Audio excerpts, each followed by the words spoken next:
jangan pinggirkan wanita.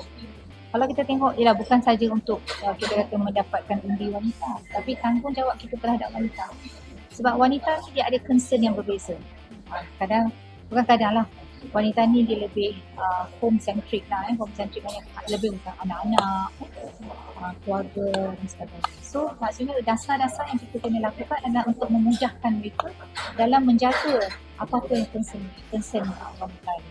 So kalau concern dia, contohnya kalau kita tengok sekarang, yang ni memang ada kajian yang menunjukkan bahawa anak-anak muda wanita itu yang very enthusiastic. Dan kita tahu anak-anak khususnya lepasan SPM. Saya baru pergi ke matrikulasi di Tangkak hari itu menggantikan wanita yang sebenarnya berpendidikan tinggi tetapi tidak ada dalam sistem pekerjaan negara. Maka kita kena tengok sebabnya. Kalau katalah sebab keluarga, mungkin kita boleh tengok yang saya ingatlah dulu pernah lah contoh ketika mana saya menjadi setiausaha politik kepada Sri Azizah, kita memperkenalkan dia panggil nursery ataupun pusat penjagaan di tempat kerja.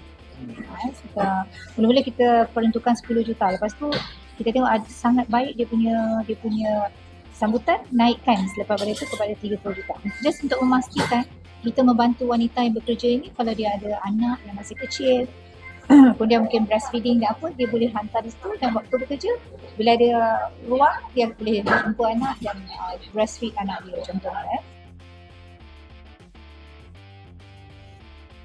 Jadi sekarang ni macam saya sebagai ahli parlimen, kita memperkenalkan produk-produk di lokal kat situ macam makanan apa semua. Baung ke nak makan baung, jomlah makan sekejap.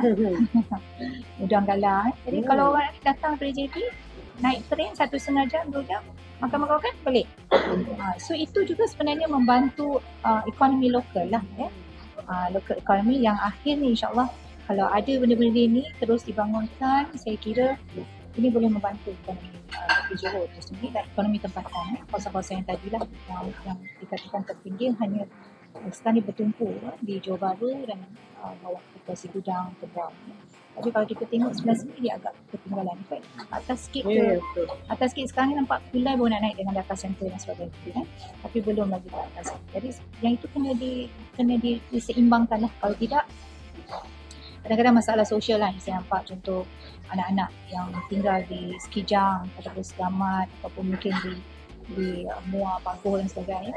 Muar is quite okay lah sikit kan, tapi pun masih lagi slow ya sudut pembangunan. So yang ini akan memudahkan mereka dari sudut untuk menjaga rakyat yang dah tua. Itu kadang-kadang masalah sosial lah, kadang-kadang ibu bapa ditinggalkan sebab kuliah anak yang terpaksa bekerja di luar. So masalah sosial dan kadang itu menyebabkan daerah-daerah itu semakin menuju ke arah daerah tua. Jadi bila daerah tua kalau nak membangunkan tu orang tak nak. Sebab siapa nak jadi pembelinya ataupun dia punya consumernya. So dia ada terkait lah antara satu sama lain. Jadi saya bersetuju. Memang sekarang ni kita nampak pembangunan yang dilakukan oleh kerajaan negeri Johor di bawah BION ini lebih bertumpu kepada bandar JB Central yang mana selatan. Mungkin insyaAllah kalau diberikan peluang untuk Pakatan Harapan yang sekali lagi saya sebutkan ada kerjasama yang erat dengan kerajaan persekutuan, saya yakin kita boleh dapat sumber-sumber peruntukan yang jauh lebih baik untuk kita terus membangunkan bukan saja di Johor Bahru, bahkan di yang ke utara dan ke timur lah macam Lam Mersing apa semua.